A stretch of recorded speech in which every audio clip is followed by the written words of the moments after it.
Hello everyone, welcome to the channel current affairs by Ravi. और आज के इस वीडियो में मैं डिस्कस करूंगी विज्ञान एवं प्रौद्योगिकी के मोस्ट इम्पॉर्टेंट करंट अफेयर के क्वेश्चंस, यानी कि साइंस एंड टेक्नोलॉजी का जो भी पोर्शन रहा है आपका 2023 का, उसको मैं कवर करने वाली हूँ। ये पूरी वीडियो आपके एग्जाम के पॉइंट ऑफ व्यू से इम्पॉर्टेंट होने वाली है, तो उसको लास्ट तक ज़रूर देखिएगा। और इसके बाद लास्ट में मैं 2 क्वेश्चंस भी आपसे पूछूंगी, जिसके आंसर्स आप मुझे कमेंट सेक्शन में दोगे। तो ये वीडियो को आपको पूरा देखना है, क्योंकि इस पूरी वीडियो के माध्यम से आपका 2023 में जितने भी साइंस एंड टेक्नोलॉजी से रिलेटेड क्वेश्चंस हैं वो आपके कवर हो जाएंगे। तो बिना देरी करे वीडियो को शुरू कर लेते हैं। और आज की हमारी वीडियो का पहला प्रश्न है, किस देश ने दुनिया के सबसे बड़े प्रायोगिक परमाणु फ्यूजन रिएक्टर जो कि है JT60SE इसका अनावरण किया है? तो देखिए, दुनिया के सबसे बड़े प्रायोगिक परमाणु फ्यूजन रिएक्टर इसका अनावरण ये किया है जापान ने। तो ऑप्शन नंबर जो डी है ये आप यहाँ पर याद रखोगे कि जापान ने दुनिया के सबसे बड़े प्रायोगिक परमाणु फ्यूजन रिएक्टर जिसका नाम है JT60SE इसका अनावरण किया है। तो ध्यान रखिएगा, ऑप्शन नंबर जो डी है ये यहाँ पर आपका सही हो जाएगा। अब देखिए, इसे जो है बेसिकली वो यूरोपियन यूनियन और जापान ने मिलकर बनाया है। JT60SE ये नामक एक विशाल मशीन टोक्यो के उत्तर में नाका में एक हैंगर में स्थापित की गई है। तो आपको ध्यान रखना है कि यूरोपियन यूनियन और साथ ही में जापान ने इसको मिलकर बनाया है। नाम इसका आपको पता होना चाहिए, JT60SE। और ये टोक्यो के उत्तर में जो नाका है वहाँ के एक हैंगर में स्थापित की गई है। JT60SE एक 6 मंजिला ऊंचा टोकामक 200 मिलियन यानी कि 20 करोड़ डिग्री सेल्सियस तक गर्म किए गए प्लाज्मा को रखने और उसको नियंत्रित करने के लिए डिज़ाइन किया गया है। ठीक है, तो आपको ध्यान रखना है, इसका सही आंसर होगा जापान। अगला क्वेश्चन है आपका, दुनिया के पहले पोर्टेबल अस्पताल आरोग्य मैत्री एंड क्यूब का अनावरण ये कहाँ किया गया है? तो देखिए, आरोग्य मैत्री एंड क्यूब का अगर हम बात करें तो इसका अनावरण ये हुआ है हरियाणा के गुरुग्राम में। ऑप्शन नंबर ए ये आपका यहाँ पर सही हो जाएगा। और ये कि पोर्टेबल अस्पताल है, नाम है इसका आरोग्य मैत्री एंड क्यूब, और इसका अनावरण ये हुआ है हरियाणा के गुरुग्राम में। तो ऑप्शन नंबर ए ये आप यहाँ पर ध्यान रखेंगे। देखिए, इसको बेसिकली प्रोजेक्ट है, प्रोजेक्ट भीष्म, यानी कि Bharat health initiative for सहयोगिता and मैत्री, इसके तहत स्वदेशी रूप से डिज़ाइन किया गया। और ये एक ऐसा आपदा अस्पताल है जिसमें ऑपरेशन थिएटर से लेकर एक्सरे, रक्त नमूने यानी कि जो ब्लड टेस्ट वगैरह होते हैं, इनकी जांच के लिए लैब वेंटिलेटर तक शामिल किया गया है। इसे आरोग्य मैत्री का नाम दिया गया और इस बॉक्स को आरोग्य मैत्री क्यूब का नाम दिया गया है। ठीक है, तो याद रखना, पोर्टेबल ये अस्पताल है आरोग्य मैत्री क्यूब के नाम से। और कहाँ पे है ये? तो ये है आपका हरियाणा के गुरुग्राम में। और कौन से प्रोजेक्ट के तहत ये डिज़ाइन किया गया? तो ये आपका प्रोजेक्ट भीष्म, यानी कि भारत हेल्थ इनिशिएटिव फॉर सहयोग हिता एंड मैत्री। अगला आपका क्वेश्चन आएगा, किस देश ने सिकल सेल और थैलेसीमिया के इलाज के लिए दुनिया के पहले जीन थेरेपी उपचार जिसका नाम है कैसकेवीज को मंजूरी दी है? तो देखिए, सिकल सेल और थैलेसीमिया के इलाज के लिए जो ये थेरेपी है कैसकेवीज को मंजूरी दी है ब्रिटेन ने। तो ऑप्शन नंबर जो डी है ये आप यहाँ पर ध्यान रखेंगे। ठीक है, अब देखिए, कैसकेवी को वर्टेक्स फार्मास्यूटिकल यूरोप लिमिटेड और क्रिस्पर थेरेप्यूटिक्स के द्वारा बनाया गया।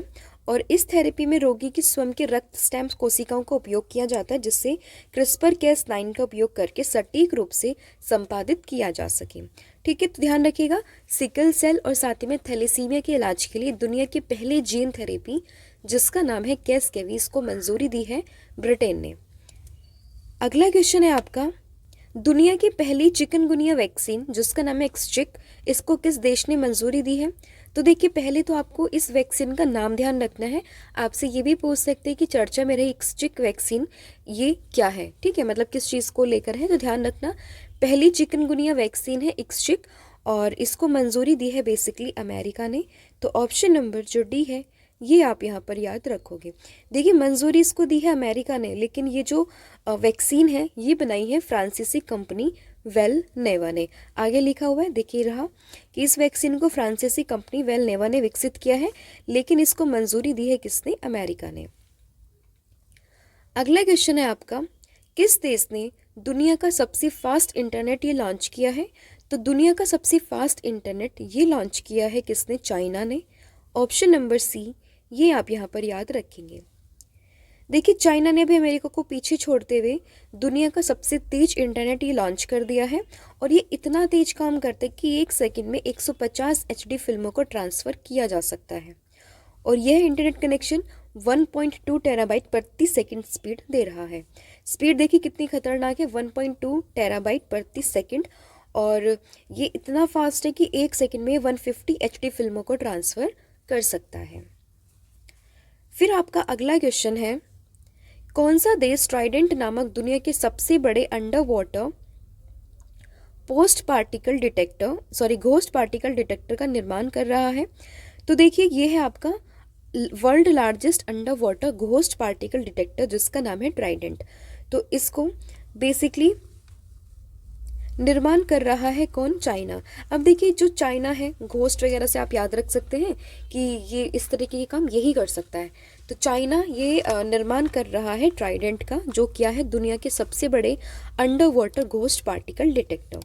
ठीक है, तो ऑप्शन नंबर जो बी है ये आप यहाँ पर ध्यान रखेंगे।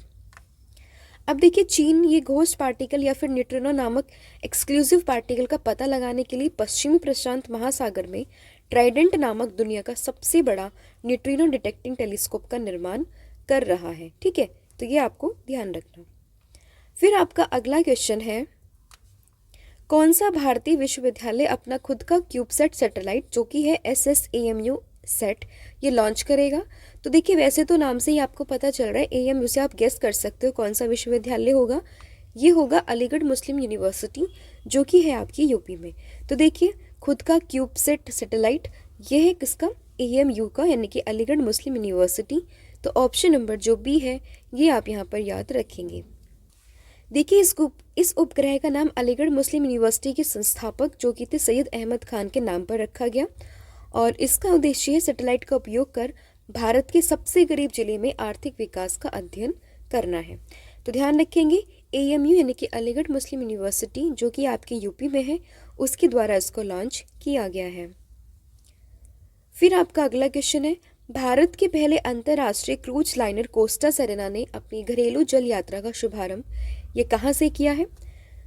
तो देखिए, पहली अंतर्राष्ट्रीय क्रूज लाइनर है, नाम याद रखेंगे, कोस्टा सेरेना, और इसने अपनी पहली घरेलू जल यात्रा का शुभारंभ किया है मुंबई से। तो ऑप्शन नंबर जो ए है ये आप यहाँ पर याद रखेंगे। देखिए, भारत की पहली international cruise liner Costa Serena का कुल भार ये 1,14,000 टन है, और इसकी लंबाई ये लगभग 290 मीटर है। ठीक है, और इसने अपनी घरेलू जल की यात्रा इसकी शुरुआत कर दी है कहाँ से? मुंबई से। तो ये भी आपको यहाँ पर ध्यान रखना है। अगला क्वेश्चन है आपका, किस स्पेस एजेंसी के लूसी यान ने बाइनरी एस्ट्रॉयड सिस्टम की खोज की है? तो देखिए, लूसी यान जो ये आपका स्पेस एजेंसी है, तो ये देखिए नासा, यानी कि नासा जो स्पेस एजेंसी है, इसने लूसी यान बाइनरी एस्ट्रॉयड सिस्टम की खोज की है। तो ऑप्शन नंबर जो डी है ये आप यहाँ पर ध्यान रखेंगे। नासा एक अमेरिकन कंपनी है। नासा की बात अगर हम करें तो उसकी फुल फॉर्म है नेशनल एरोनॉटिक्स स्पेस एडमिनिस्ट्रेशन, और इसने ही अभी बाइनरी एस्ट्रॉयड सिस्टम की खोज की है। तो ध्यान रखेंगे ऑप्शन नंबर डी, ये इस क्वेश्चन का यहाँ पर सही हो जाएगा। अब ये लूसी मिशन है क्या? तो देखिए, लूसी मिशन की बात करें तो नासा ने इस मिशन को अक्टूबर 2021 में एटलस V401 AV096 रॉकेट से लॉन्च किया था, और इस मिशन के जरिए नासा के वैज्ञानिक ये बृहस्पति ग्रह में ट्रोजन एस्ट्रॉइड्स की खोज कर रहे हैं।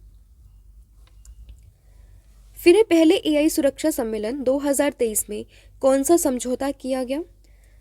तो देखिए, अगर हम बात करें पहले AI सुरक्षा सम्मेलन 2023 में समझौते की, तो ये हुआ है ब्लेचली घोषणा पत्र। तो ऑप्शन नंबर जो ए है ये आप यहाँ पर ध्यान रखेंगे। अब ये सुरक्षा सम्मेलन कहाँ पर हुआ है? तो ये भी आपको ध्यान रखना है, ये हुआ है आपका लंदन में। तो देखिए, पहला AI सुरक्षा सम्मेलन 2023 ये लंदन में आयोजित हुआ, जिसमें अमेरिका, भारत, चाइना जैसे जो है देश जो है प्रतिनिधि शामिल हुए हैं, और इसमें AI के खतरों को रोकने के लिए अब 28 देशों ने ब्लेचली घोषणा पत्र पर हस्ताक्षर किए हैं। ये सम्मेलन AI पर केंद्रित था, जिसे लेकर कुछ वैज्ञानिकों ने चेतावनी दी कि मानवता के अस्तित्व के लिए खतरा पैदा कर सकता है। अगला क्वेश्चन है आपका, लेकिन उससे पहले मैं आपको दोनों पीडीएफ के बारे में बता देती हूँ। हमारे 2 पीडीएफ हैं जिसमें आपको करंट अफेयर मिलेगा जनवरी से लेकर नवंबर तक का पूरा कंपाइलेशन लास्ट 11 मंथ्स का, और साथ ही में पॉलिटी की पीडीएफ है जिसमें आपको 5000 से ज़्यादा क्वेश्चंस देखने के लिए मिल जाएंगे। इन दोनों पीडीएफ के माध्यम से आपका 11 मंथ का लास्ट करंट अफेयर और साथ ही में ये जो पॉलिटी है ये पूरा कवर हो जाएगा। आप इन दोनों पीडीएफ को परचेज कर सकते हैं, लिंक आपको डिस्क्रिप्शन में इनकी मिल जाएगी। और साथ ही में आप हमारी वेबसाइट को भी विजिट कर सकते हैं जो कि है www.ravibooks.pdf.com। यहाँ पर आपको इन 2 पीडीएफ के अलावा काफ़ी और important content related to exams ये देखने के लिए मिल जाएगा। हमारा ऐप भी लाइव हो चुका है, आप उसको भी इंस्टॉल कर सकते हैं, उसकी लिंक भी आपको डिस्क्रिप्शन में दे दी जाएगी। तो अब आते हैं वापस से अपने टॉपिक पर और अगला क्वेश्चन हम डिस्कस करते हैं जो कि है किस देश के वैज्ञानिकों ने दुनिया के सबसे बड़े व्हाइट हाइड्रोजन के भंडार की खोज की है। तो देखिए व्हाइट हाइड्रोजन के भंडार की खोज ये की है फ्रांस ने। तो ऑप्शन नंबर जो सी है ये आप यहाँ पर ध्यान रखेंगे कि व्हाइट हाइड्रोजन के भंडार की खोज ये की है फ्रांस ने। अब देखिए व्हाइट हाइड्रोजन कुछ अलग नहीं है, ये सिंपल जो नॉर्मल आप हाइड्रोजन पढ़ते हैं वही है। ध्यान रखेंगे व्हाइट हाइड्रोजन की खोज ये किसने की है, फ्रांस ने। अब देखिए उत्तर पूर्वी फ्रांस की ज़मीन के नीचे मिले इस व्हाइट हाइड्रोजन को फ्रांस के national centre of scientific research के वैज्ञानिक जैक्स फिरोनॉन और फिलिप डी डेनाटो ने खोजा है। व्हाइट हाइड्रोजन को गोल्डन हाइड्रोजन के नाम से भी जानते हैं और इसे व्हाइट हाइड्रोजन इसलिए कहते हैं क्योंकि उत्पादन के दौरान कोई ग्रीन हाउस गैस उत्पन्न नहीं होती और ये नेचुरली पैदा होता है। अगला क्वेश्चन है आपका, नासा ने 20,000 वर्ष पुराने सुपरनोवा अवशेष सिग्नस लूप का अध्ययन करने के लिए किस मिशन को लॉन्च किया है। तो देखिए 20,000 वर्ष पुराने जो सुपरनोवा अवशेष है सिग्नस लूप का अध्ययन करने के लिए जो नासा है इसने एक मिशन को लॉन्च किया जिसका नाम है इन्फ्यूज मिशन। तो ऑप्शन नंबर जो ए है ये आप यहाँ पर ध्यान रखेंगे कि इन्फ्यूज मिशन के तहत जो है नासा वो 20,000 वर्ष पुराने सुपरनोवा अवशेष जिसका नाम है सिग्नस लूप इसका वो अध्ययन करने वाला है। अब देखिए इन्फ्यूज मिशन ये क्या है, तो इन्फ्यूज मिशन के बारे में हम जान लेते हैं। ये है integral field ultraviolet spectroscope experiment और इस मिशन को न्यू मैक्सिको में व्हाइट सैंड्स मिसाइल रेंज से लॉन्च किया गया है और इस मिशन का लक्ष्य है पृथ्वी से 2600 प्रकाश वर्ष दूर स्थित 20,000 वर्ष पुराने सुपरनोवा अवशेष सिग्नस लूप का अध्ययन करना। फिर आपका अगला क्वेश्चन है, पोलैंड की डिक्टाटोर कंपनी ने किस नाम से दुनिया का पहला AI ह्यूमनॉइड रोबोट CEO ये नियुक्त किया है। तो देखिए दुनिया का पहला AI ह्यूमनॉइड रोबोट CEO ये नियुक्त किया है किसको, मीका को। ऑप्शन नंबर जो सी है ये आप यहाँ पर याद रखेंगे।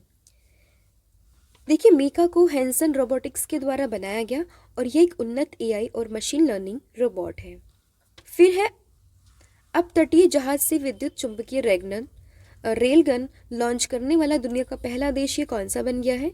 तो देखिए अपतटीय जहाज से विद्युत चुंबकीय रेलगन लॉन्च करने वाला दुनिया का पहला देश बना है जापान। तो ऑप्शन नंबर जो सी है ये आप यहाँ पर याद रखेंगे। अब देखिए जापान की नौसेना ने बेहद तेज बिना आवाज वाली और घातक रेलगन का सफल परीक्षण किया है।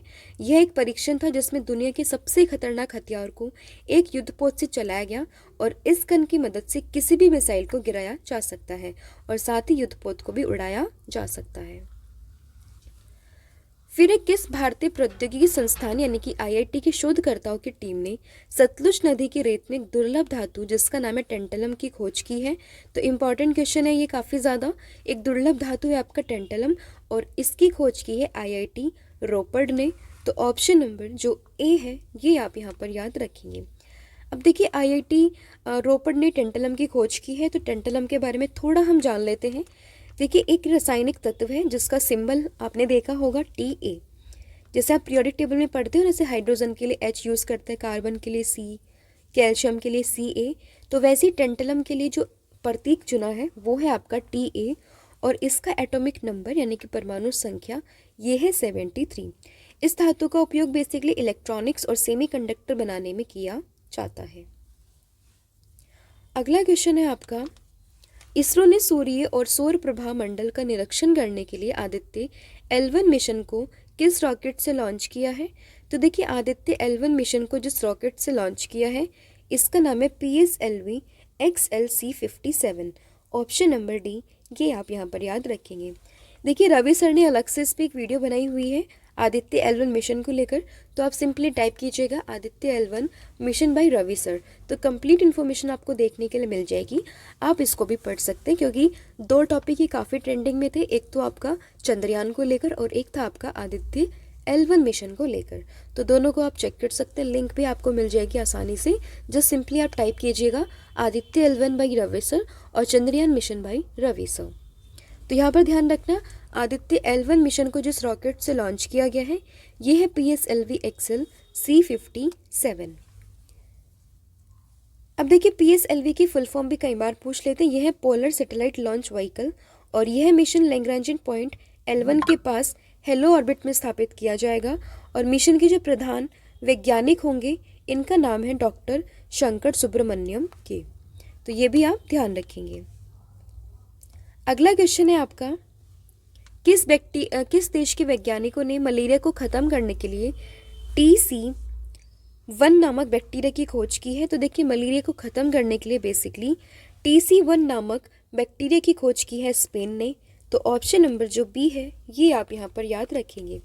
देखिए बैक्टीरिया TC1 पर्यावरण में प्राकृतिक रूप से मौजूद है और यह खोज स्पेन में GS के फार्मास्यूटिकल कंपनी और साथ ही में जॉन्स हॉपकिंस विश्वविद्यालय के वैज्ञानिकों के द्वारा किया गया है। अगला क्वेश्चन है आपका, किस देश के वैज्ञानिकों ने कमरे के तापमान वाले सुपर कंप्यूटर LK99 की खोज की है।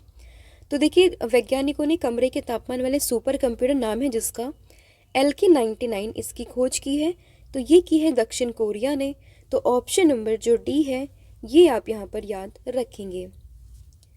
देखिए सुपर कंप्यूटर्स ऐसी सामग्रियां हैं जो बेहद कम तापमान पर ठंडा होने पर शून्य विद्युत प्रतिरोध प्रदर्शित करती है और यह गुण उन्हें बिना ऊर्जा हानि के बिजली संचालित करने की अनुमति देता है।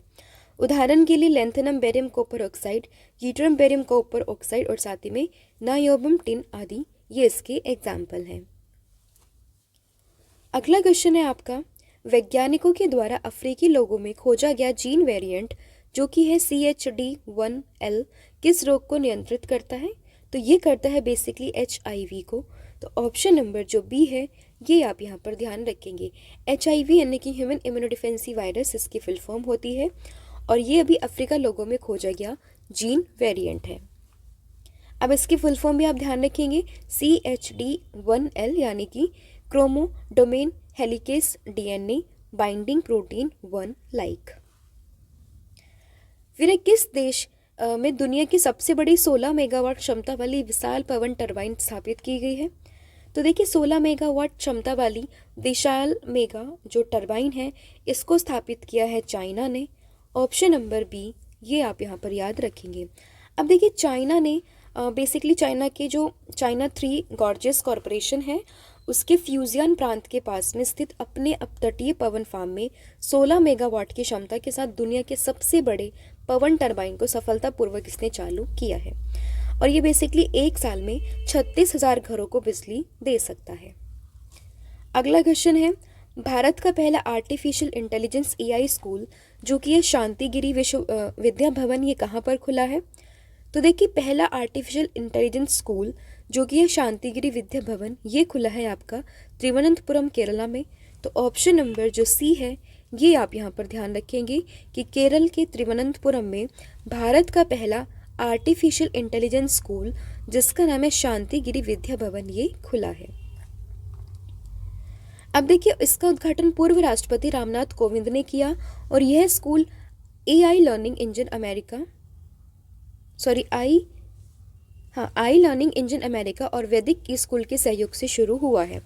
AI स्कूल में क्या होगा, तो देखिए भारत के पहले AI स्कूल में बच्चों को पढ़ाने में आर्टिफिशियल इंटेलिजेंस की मदद ली जाएगी।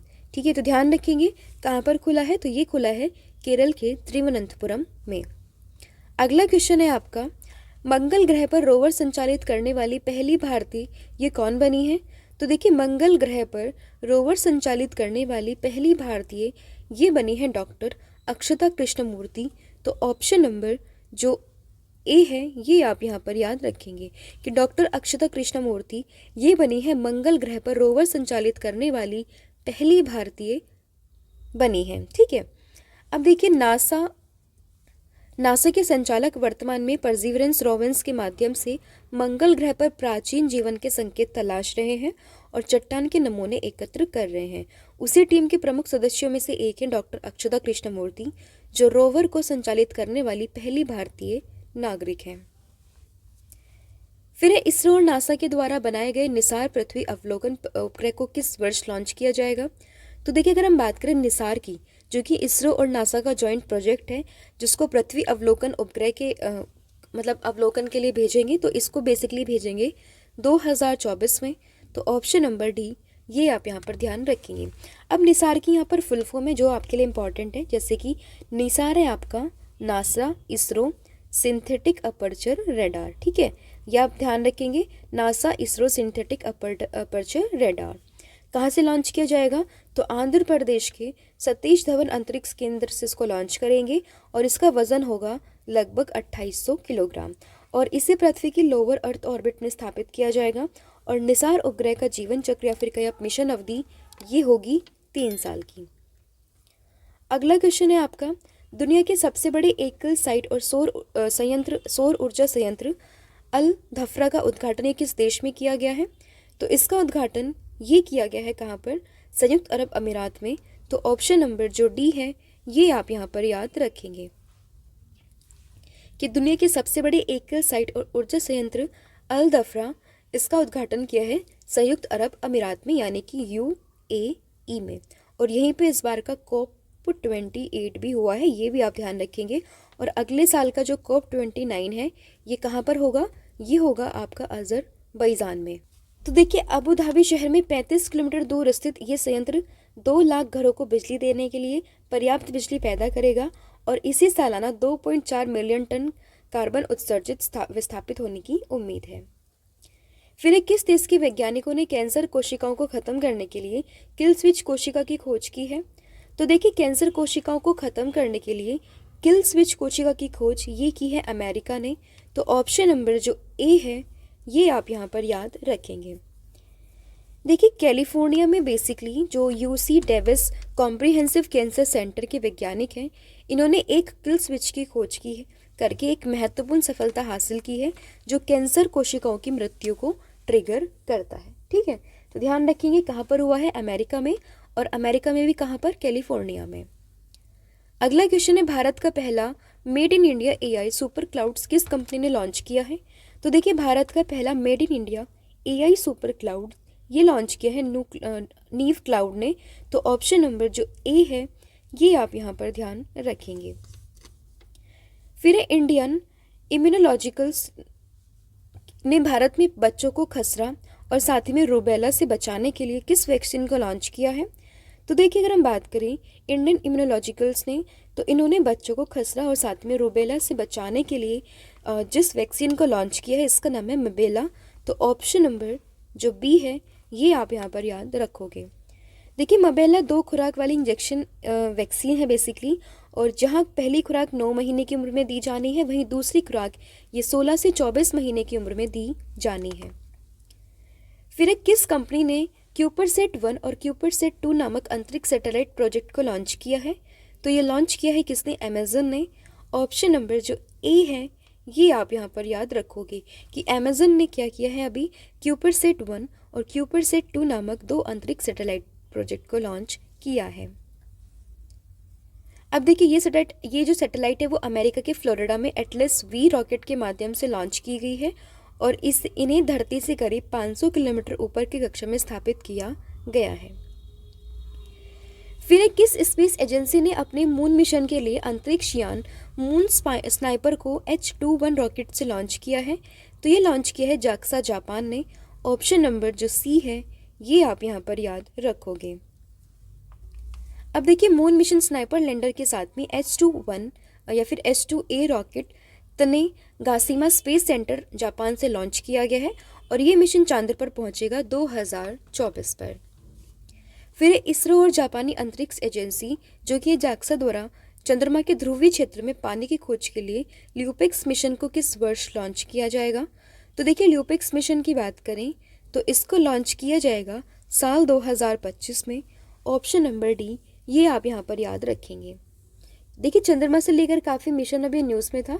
हमारे देश की तरफ से चंद्रयान थर्ड, ये काफ़ी इंपॉर्टेंट है, तो इसके बारे में ऑलरेडी मैं आपको बता चुकी हूँ। आप सिंपली टाइप कीजिएगा Chandrayaan mission by Ravi sir, तो आपको पूरी information related to that topic ये आसानी से मिल जाएगी। तो वहाँ से आप ये टॉपिक अपना प्रिपेयर कर सकते हो। अब देखिए, ल्यूपिक्स की फुल फॉर्म है ल्यूनार पोलर एक्सप्लोरेशन मिशन, और ल्यूपिक्स मिशन की परिकल्पना चंद्रमा के स्थायी रूप से छाया वाले क्षेत्रों या फिर अंधेरे पक्ष का पता लगाने के लिए की गई है। फिर बृहस्पति को पीछे छोड़कर सौरमंडल में सबसे ज़्यादा चंद्रमा वाला ग्रह जो है वो कौन सा बना है। देखिए, हमें पता है कि पहले जो था बृहस्पति यानी कि जुपिटर के पास में बहुत ज़्यादा नंबर पे सैटेलाइट हुआ करती थी, यानी कि मून्स हुआ करते थे। लेकिन अब बृहस्पति को पीछे छोड़कर जो शनि है यानी कि सैटर्न, ये सबसे ज़्यादा उपग्रह वाला ग्रह बन गया है। तो ऑप्शन नंबर जो बी है ये आप यहाँ पर याद रखोगे।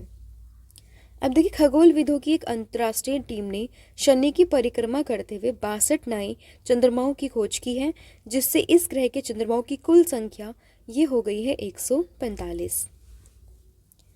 अगला क्वेश्चन है आपका, दुनिया का पहला मीथेन से उड़ने वाला रॉकेट जो कि ज़ैनक्यू 2, ये किस देश ने लॉन्च किया है। तो ये लॉन्च किया है चाइना ने। तो ऑप्शन नंबर जो सी है ये आप यहाँ पर याद रखोगे। देखिए, चीन की निजी कंपनी है लैंड स्पेस दुनिया के पहले मीथेन लिक्विड ऑक्सीजन रॉकेट को कक्षा से सफलतापूर्वक इसने लॉन्च किया है। फिर एक किस स्पेस एजेंसी ने डार्क मैटर का अध्ययन करने के लिए यूक्लिड टेलीस्कोप सफलतापूर्वक प्रक्षेपित किया है।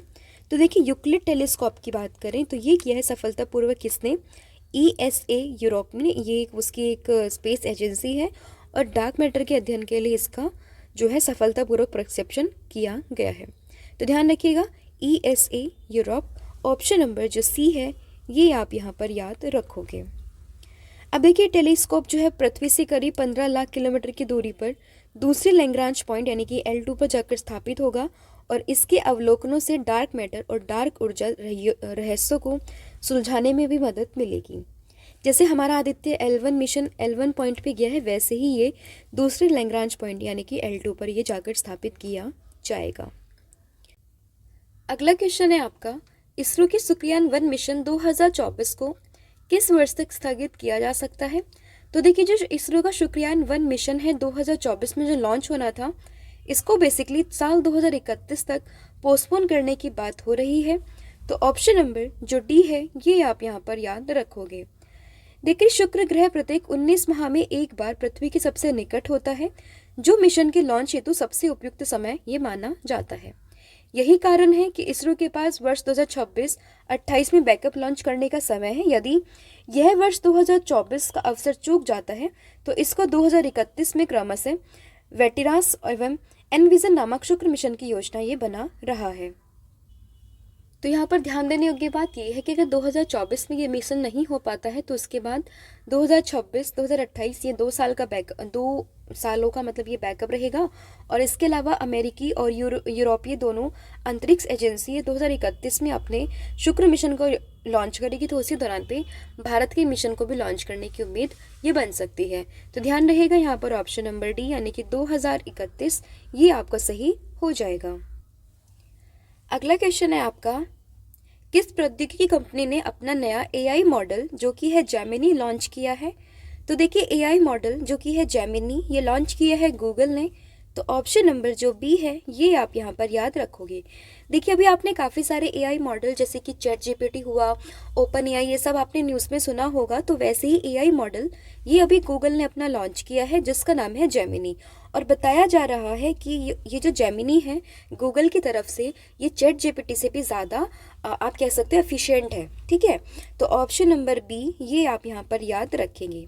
अब देखिए, जेमिनी AI को यूज़र्स और उनकी ज़रूरत के आधार पर 3 वेरिएंट में उपलब्ध कराया जाएगा। पहला होगा अल्ट्रा जो हाई कॉम्प्लेक्स टास्क कंप्लीट करेगा, एक अल्ट्रा है, एक प्रो है, और एक आपका इसका नॉर्मल वर्जन रहेगा। तो जो अल्ट्रा वाला होगा इसी से ही हम हाई कॉम्प्लिकेटेड टास्क को ये कंप्लीट कर सकते हैं। फिर है आर्टेमिस समझौते पर हस्ताक्षर करने वाला भारत दुनिया का कौन सा देश बना है।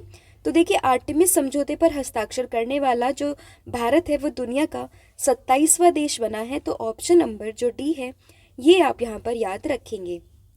देखिए 2020 में नासा ने अमेरिकी विदेश विभाग की मदद से 7 दूसरे देशों के साथ मिलकर आर्टेमिस समझौते की शुरुआत की थी। आर्टेमिस समझौता नागरिक अंतरिक्ष अन्वेषण में अंतर्राष्ट्रीय सहयोग के लिए दिशा निर्देश के रूप में कार्य करता है, तो ये आप ध्यान रखेंगे। फिर किस स्पेस एजेंसी ने दुनिया का सबसे बड़ा वाणिज्यिक संचार उपग्रह जो कि है जुपिटर 3 ये लॉन्च किया है? तो देखिए दुनिया का सबसे बड़ा वाणिज्यिक संचार उपग्रह जुपिटर 3 ये लॉन्च किया है अमेरिका की स्पेस कंपनी स्पेस एक्स ने। तो ऑप्शन नंबर जो ए है ये आप यहाँ पर याद रखोगे। देखिए जुपिटर 3 एक अति उच्च घनत्व वाला उपग्रह है जिसे स्पेस एक्स के फाल्कन हैवी रॉकेट से लॉन्च किया गया है। फिर इसरो ने चांद पर अपना तीसरा मिशन चंद्रयान 3 ये किस रॉकेट से लॉन्च किया है? तो ये किया है LVM-MK3 से। तो ऑप्शन नंबर जो डी है ये आप यहाँ पर याद रखोगे। देखिए LVM की अगर हम बात करें तो इसकी फुल फॉर्म है लॉन्च व्हीकल मार्क।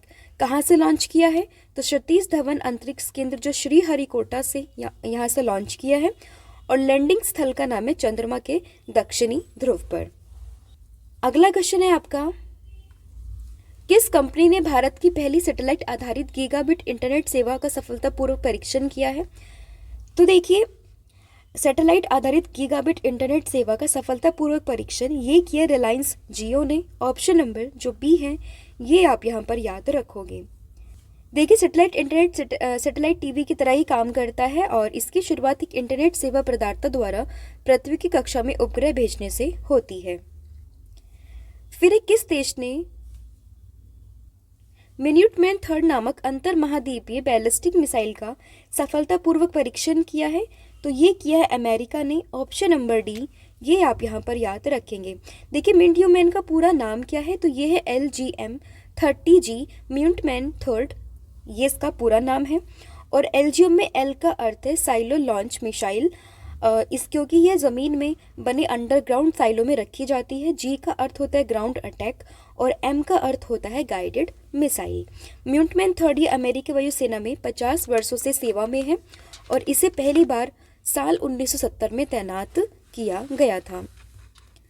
अगला क्वेश्चन है आपका, निजी क्षेत्र के स्पेस स्टार्टअप स्काईरूट्स एरोस्पेस द्वारा विक्रम 1 रॉकेट को किस वर्ष लॉन्च किया जाएगा? तो देखिए स्पेस है आपका स्टार्टअप स्काईरूट एरोस्पेस के द्वारा विक्रम 1 रॉकेट को लॉन्च करेंगे साल 2024 में। तो ऑप्शन नंबर जो डी है ये आप यहाँ पर याद रखोगे। देखिए इस रॉकेट में 300 किलोग्राम पेलोड पृथ्वी की निचली कक्षा में भेजा जा सकता है। Vikram 1 satellite launch vehicle all carbon fibre body rocket है और इसमें 3D प्रिंटेड लिक्विड इंजन ये लगा हुआ है। फिर भारत ने किस वर्ष तक पहले भारतीय को चंद्रमा पर भेजने का लक्ष्य रखा है? तो देखिए पहले भारतीय को चंद्रमा पर भेजने का लक्ष्य ये रखा है साल 2040 तक। ऑप्शन नंबर जो डी है ये आपका यहाँ पर सही हो जाएगा। देखिए देश ने अपनी नई लेजर आधारित आयरन बीम मिसाइल सुरक्षा प्रणाली का परीक्षण किया है। तो कौन से देश ने किया है? ये किया है इजराइल ने। ऑप्शन नंबर जो सी है ये आप यहाँ पर याद रखोगे। देखिए इस प्रणाली को कम दूरी के रॉकेट, तोपखाने, मोर्टर, बमों को नष्ट करने के लिए डिज़ाइन किया गया है। यह प्रणाली मानव रहित हवाई वाहनों को भी रोक सकती है और इसकी रेंज ये 7 किलोमीटर तक है। तो ध्यान रखेंगे इसको जो ये परीक्षण किया है ये किया है इजराइल ने। तो ये यहाँ पर आपको ध्यान रखना है। अगला क्वेश्चन है आपका, किस स्पेस एजेंसी ने क्षुद्र ग्रहों का अध्ययन करने के लिए साइकी मिशन लॉन्च किया है? तो देखिए साइकी मिशन को लॉन्च किया है अमेरिका की स्पेस एजेंसी जिसका नाम है नासा। ऑप्शन नंबर जो डी है ये आप यहाँ पर याद रखेंगे। देखिए इस मिशन को बेसिकली स्पेस एक्स के फाल्कन हैवी रॉकेट से लॉन्च किया गया है और इस मिशन का उद्देश्य ये समझना है कि पृथ्वी और अन्य चट्टानी ग्रहों का निर्माण ये कैसे हुआ है।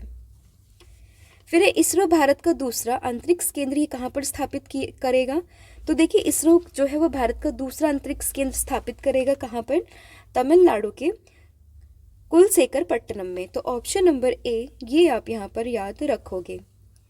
देखिए इसरो का दूसरा स्पेस पोर्ट विशेष रूप से निजी क्षेत्र द्वारा विकसित छोटे उपग्रह परीक्षण वाहनों यानी कि SSLV के लिए समर्पित होगा। तमिलनाडु के थुत्तुकुडी जिले के कुलशेखरपट्टनम में लगभग 2 वर्षों में ये बन जाएगा। इसरो का पहले अगर हम बात करें स्पेस पोर्ट की, तो ये एकमात्र है फिलहाल अभी भारत में, जो कि आपको देखने के लिए मिलेगा श्रीहरिकोटा, आंध्र प्रदेश नाम है इसका, सतीश धवन अंतरिक्ष केंद्र। फिर किस संस्थान के वैज्ञानिकों ने एक नए प्रकार का एंजाइम, जो कि है आपका मिमेटिक नैनो पीटीएम, विकसित किया है, जो सूरज की रोशनी में औद्योगिक अपशिष्ट जल में जहरीले रसायनों के प्रभाव को आसानी से या प्रभावी ढंग से नष्ट कर सकता है। तो ये किया है आईआईएससी बेंगलुरु ने, यानी कि आईआईएससी यानी कि बेंगलुरु ने बेसिकली इस एंजाइम्स को विकसित किया है। अब देखिए, नैनो एंजाइम उन सामान्य अपशिष्ट को प्रभावित करता है जो पानी को प्रदूषित करते हैं, जिसे फिनाइल डाई सूरज की रोशनी में रखने पर ये 10 मिनट के भीतर फिनॉल और रंगों की छोटी माइक्रोमोलर मात्रा को भी नष्ट कर सकता है। फिर किस संस्थान के शोधकर्ताओं ने PET46 नामक गहरे समुद्र के एंजाइम से जुड़ी एक महत्वपूर्ण खोज की है? तो ये की है कील यूनिवर्सिटी, जर्मनी ने। तो ऑप्शन नंबर जो सी है, ये आप यहाँ पर याद रखोगे। देखिए, इस एंजाइम में PET प्लास्टिक को लगातार तोड़ने की अद्वितीय क्षमता है, जो प्राय प्लास्टिक की बॉटल्स में पाया जाता है। PET क्या है? तो PET प्लास्टिक पॉलीइथाइलिन टरप्थलेट का संक्षिप्त रूप है, जो कि बोटल्स, कंटेनर्स और कृत्रिम फाइबर्स के उत्पादन में प्रयुक्त प्लास्टिक की एक प्रचलित किस्म है। फिर किस स्पेस एजेंसी ने ऑरएसएस रेक्स मिशन के जरिए शुद्ध ग्रह बेन्नू का नमूना 7 साल बाद पृथ्वी पर उतारा है? तो देखिए, ये है किया है अमेरिका की स्पेस कंपनी, जिसका नाम है नासा ने। ऑप्शन नंबर डी, ये आपका यहाँ पर सही हो जाएगा। ऑरएसएस रेक्स की बात करें तो देखिए, फुल फॉर्म है origin spectral interpretation resources identification security regulate explorer. NASA का ऑरएसएस रेक्स ये अंतरिक्ष यान शुद्ध बेन्नू का सैंपल लेकर पृथ्वी पर उतर गया है, और इसकी सॉफ्ट लैंडिंग ये अमेरिका के यूटा रेगिस्तान में हुई है। नासा ने ऑरएसएस रेक्स मिशन को 7 साल पहले साल 2016 में लॉन्च किया था। फिर किस देश के शोधकर्ताओं ने स्टेम कोशिकाओं से कृत्रिम मानव भ्रूण ये बनाया है? तो ये बनाया है इजराइल ने। ऑप्शन नंबर डी, ये आप यहाँ पर याद रखेंगे।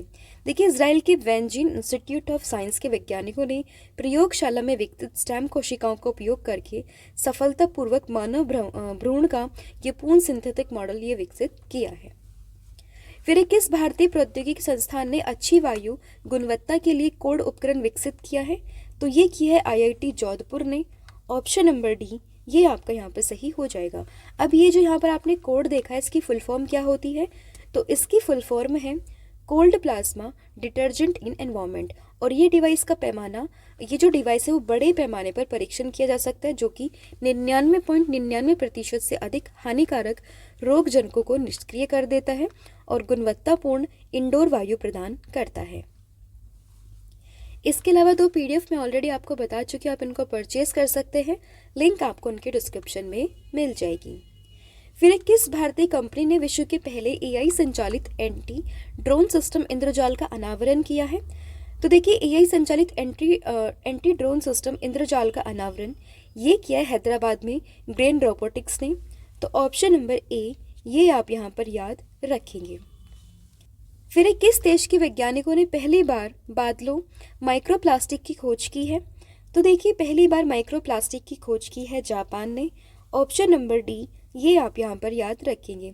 अब ये माइक्रोप्लास्टिक क्या होता है? तो देखिए, माइक्रोप्लास्टिक 5 मिलीमीटर से छोटे प्लास्टिक के कण होते हैं। इनका आकार एक तिल के बीज के बराबर होता है। फिर मछुआरों को स्थानीय भाषा में मौसम और चक्रवात की चेतावनी प्रदान करने के लिए किस संस्थान ने नाभ मित्र डिवाइस का सफलतापूर्वक परीक्षण किया है? तो नाभ मित्र नाम की जो ये डिवाइस है, इसका सफलतापूर्वक परीक्षण ये किया है इसरो ने। ऑप्शन नंबर बी, ये आप यहाँ पर याद रखेंगे। देखिए, यह मछुआरों की सुरक्षा के लिए विकसित एक उपग्रह आधारित संचार प्रणाली है, और ये समुद्र से और समुद्र तक 2 तरफा संदेश सेवा को सक्षम बनाता है। अगला क्वेश्चन है आपका, ब्रह्मांड में एक्सरे प्रकाश का अध्ययन करने के लिए एक्सरिज्म अंतरिक्ष मिशन को किस स्पेस एजेंसी के द्वारा लॉन्च किया गया? तो ये लॉन्च किया है जापान की स्पेस एजेंसी जाक्सा ने। ऑप्शन नंबर सी, ये आप यहाँ पर याद रखेंगे। एक्सरिज्म यानी कि एक्सरे एस्ट्रोनॉमी रिकवरी मिशन।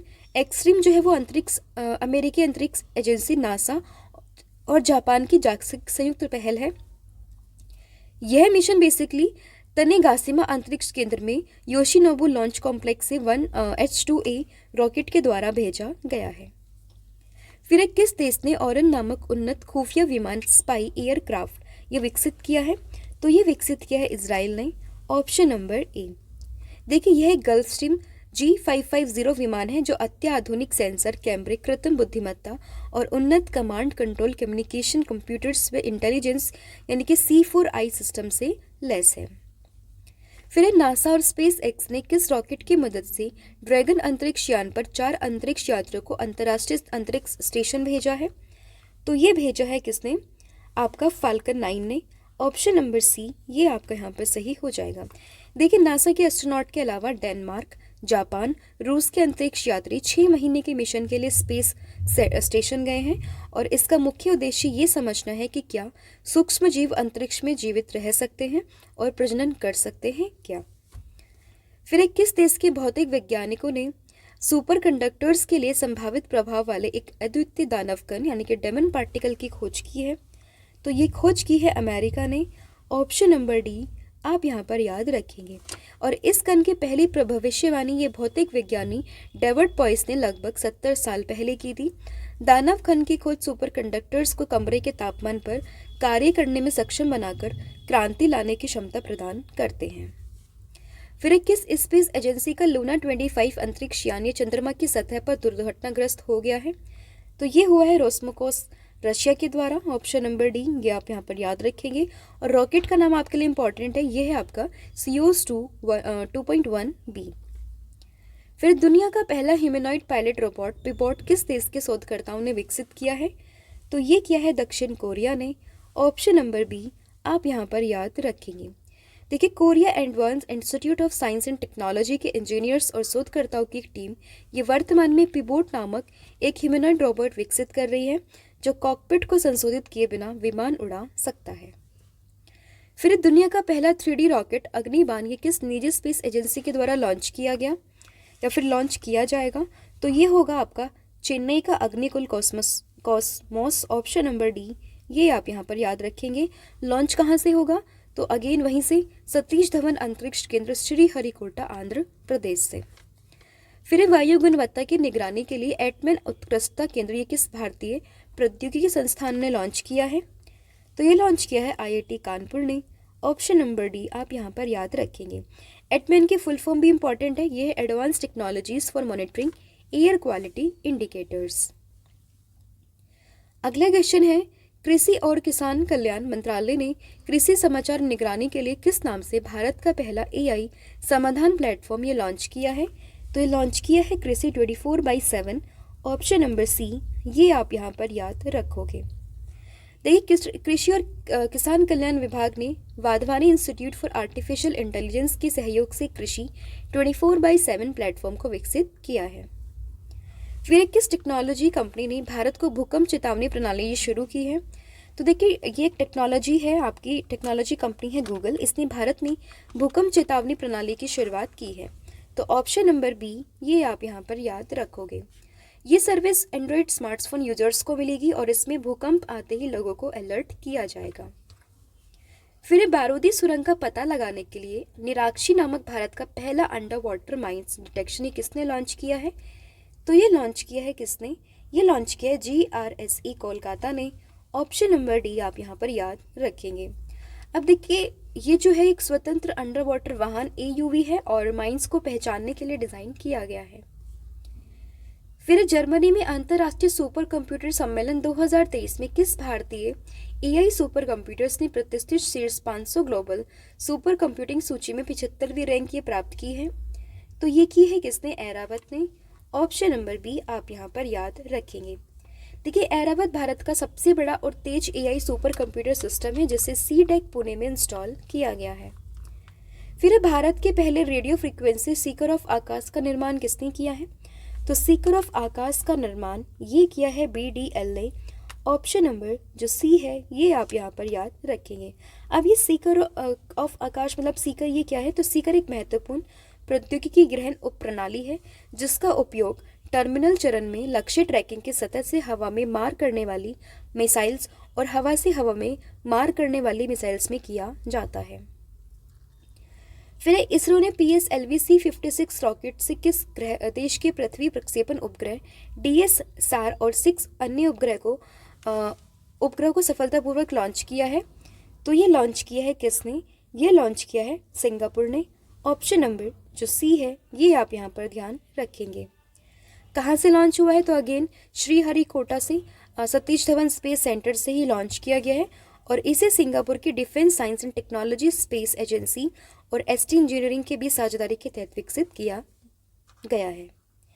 फिर आयुर्वेद चिकित्सकों के नवाचारों को बढ़ावा देने के लिए आयुर्वेद ज्ञान निपुण्य पहल अग्नि ये किसने शुरू की है? तो ये शुरू की है केंद्रीय आयुर्वेद विज्ञान अनुसंधान परिषद नई दिल्ली ने। ऑप्शन नंबर डी ये आप यहाँ पर याद रखेंगे।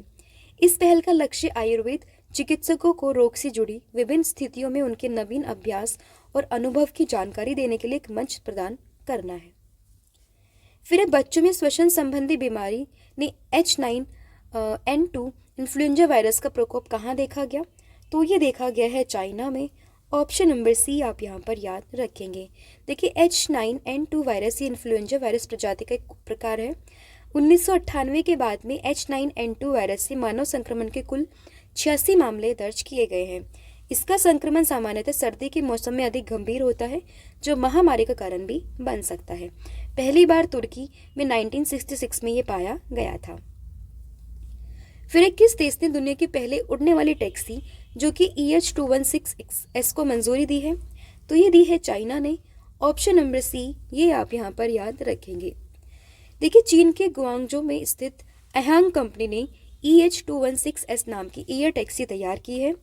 ये electrical vertical take off landing विमान है जो 2 यात्रियों या फिर 600 पाउंड कार्गो को लेकर उड़ सकती है।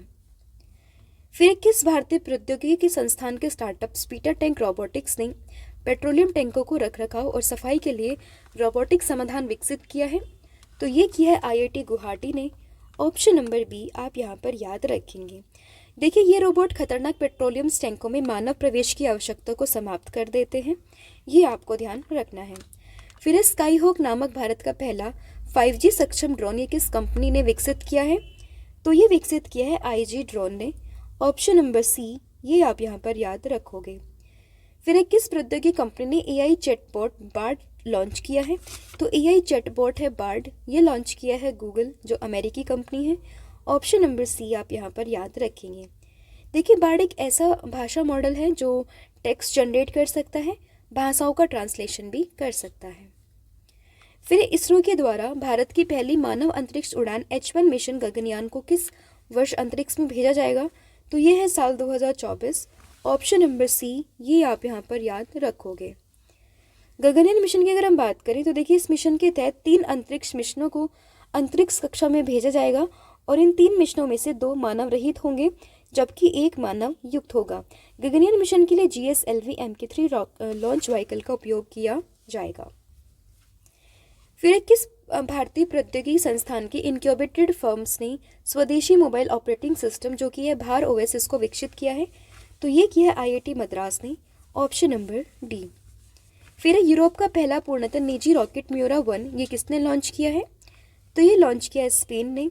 Option number B. देखिए Spanish aerospace company PLD space ने अपने पुनर्प्राप्ति योग्य म्यूरा 1 रॉकेट को सफलतापूर्वक लॉन्च किया है।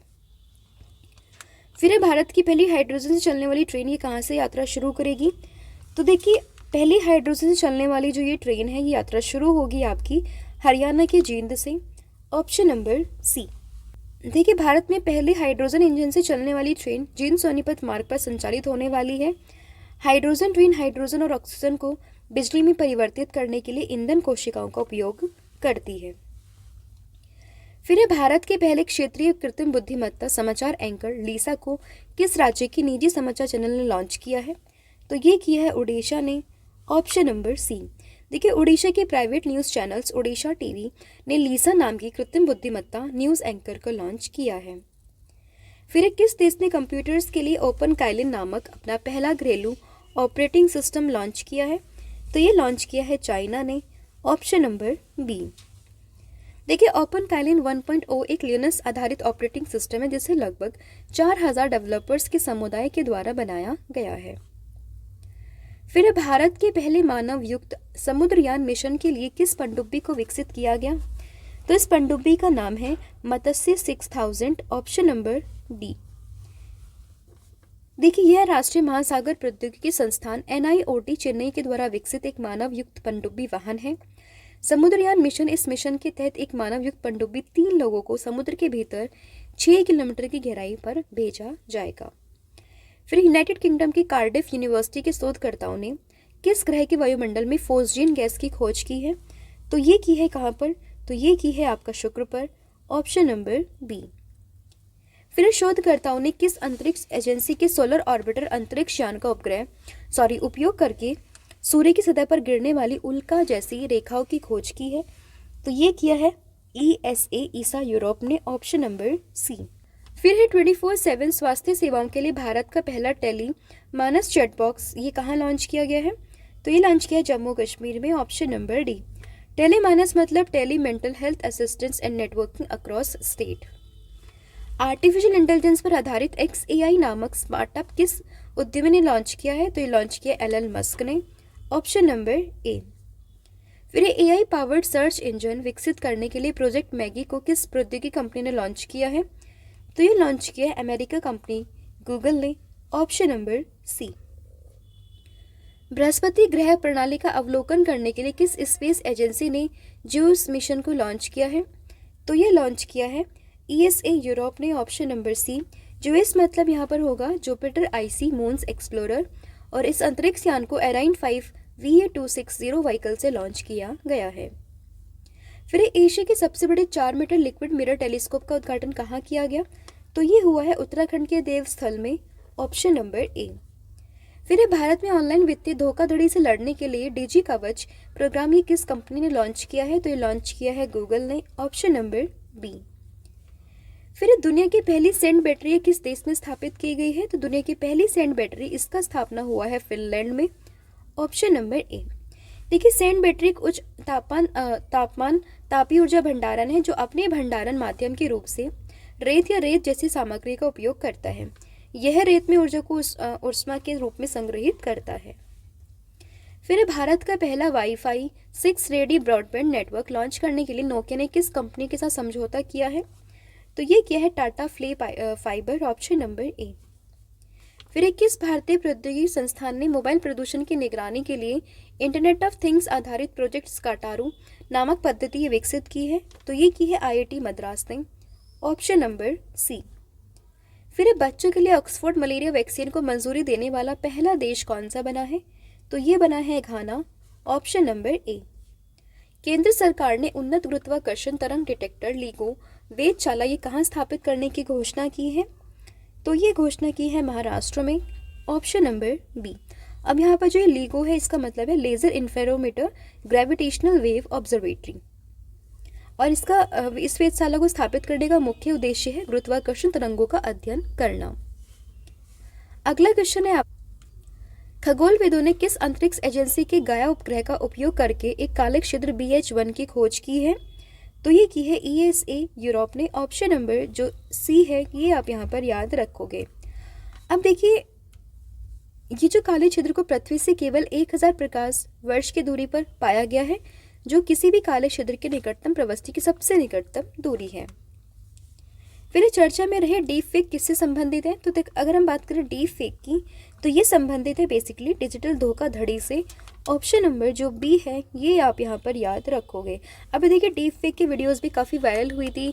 इसमें आपने रश्मिका मंदाना की वीडियो अगर आपने देखा होगा, साथ में प्रधानमंत्री की भी वीडियो आई थी। तो ये सब मामले हैं किससे? डिजिटल धोखाधड़ी से।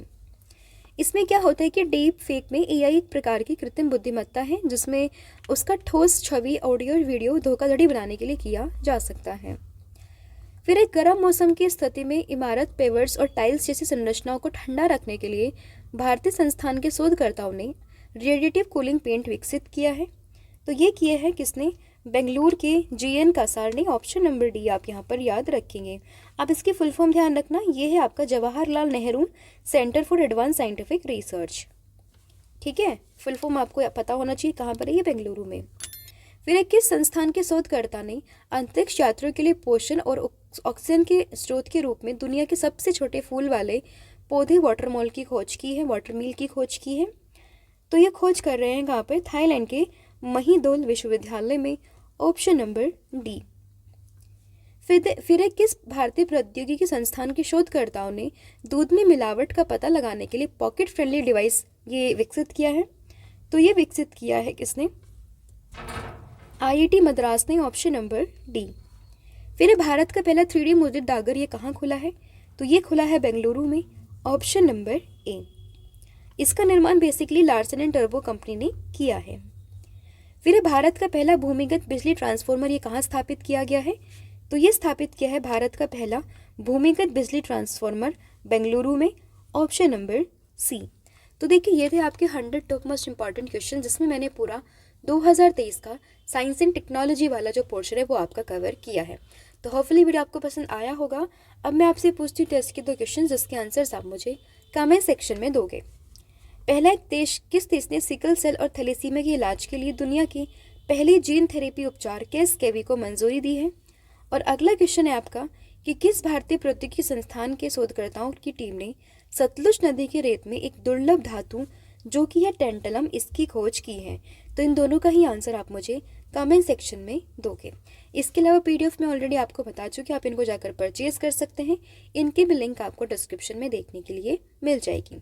तो आज के इतना ही है। Thank you so much and have a good day and wish you all the very best for your upcoming exams.